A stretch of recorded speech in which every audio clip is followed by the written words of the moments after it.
À Dimbokro, chef-lieu de la région d'Unzi, la fête du travail a été célébrée dans un contexte où la population pleure encore.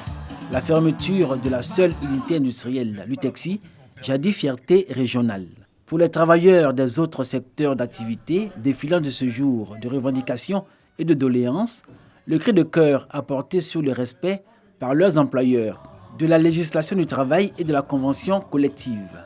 Nous voulons rappeler au gouvernement pour que vraiment les inspections du travail soient sur le terrain pour pouvoir faire appliquer aux employeurs vraiment les avantages acquis donnés par le gouvernement. Parce qu'aujourd'hui, un travailleur ne peut pas rentrer dans l'entreprise, garder la même catégorie jusqu'à sa retraite. Comment? On n'a pratiquement pas d'unité industrielle à Dimbokro. Donc on a demandé que les cadres s'associent avec les décideurs de la ville pour qu'on puisse créer de petites unités pour retenir les jeunes. Parce que faute de cela, les jeunes maintenant se livrent à l'orpaillage parce qu'ils n'ont pas d'emploi. Au chapitre des doléances portées devant le préfet de Dimbokro par intérim, Soro Sana, les responsables locaux des syndicats ont demandé que des mesures soient prises pour le relèvement économique des populations et la lutte contre la cherté de la vie.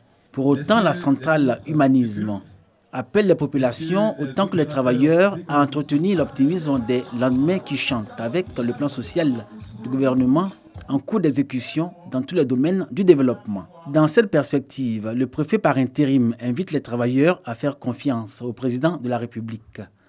Ce 1er mai à Dimbokro, les travailleurs ont fustigé l'orpaillage illégal pour ses conséquences connues, notamment l'insécurité qui grandit et la mise à mal de l'harmonie intercommunautaire.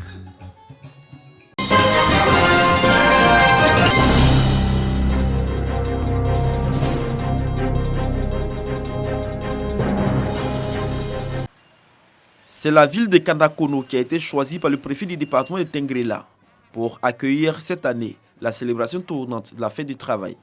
Une célébration placée sous le signe de la cohésion sociale et la promotion du programme gouvernemental du social. À l'ensemble des populations du département de Tengrela, Diomandé Cyril Ambroise a demandé de faire confiance au président de la République et à son gouvernement, tout en privilégiant le dialogue comme solution à tout conflit. Singulièrement aux jeunes, il a expliqué l'importance du vaste programme social initié par le président de la République, Alassane Ouattara, pour leur insertion dans le tissu social. Après Kandakono, tout le département de Tengrela va se donner rendez-vous l'année prochaine dans la sous-préfecture de Papara. C'est la cour de la préfecture qui a servi de cadre à la célébration de la fête du travail à Mans. Tour à tour, les responsables des centrales syndicales ont émis des revendications et doléances consignées dans un document et remis à Jérôme Soro, préfet de Mans, préfet de la région du Tonkpi. Le préfet de région a promis transmettre le document à qui de droit avant d'exhorter tout le monde au travail. Au thème de la cérémonie, les travailleurs se sont réjouis de cette journée qui leur est dédiée, même s'ils estiment que beaucoup reste à faire pour améliorer leurs conditions. Le 1er mai, moment privilégié pour les travailleurs de se retrouver. La fête du travail est surtout une occasion d'examiner ensemble les progrès réalisés et les préoccupations nouvelles inhérentes au monde du travail. Les travailleurs de la région du Haut-Sassandra n'ont pas dérobé à la tradition. Plusieurs résolutions ont été adoptées, notamment la liberté syndicale, la baisse du pouvoir d'achat et l'immatriculation effective des travailleurs. NS Kwasi, au nom des travailleurs de la région, a remercié le gouvernement pour la révision du Code du travail avec les améliorations notables qui protègent les travailleurs des licenciements abusifs.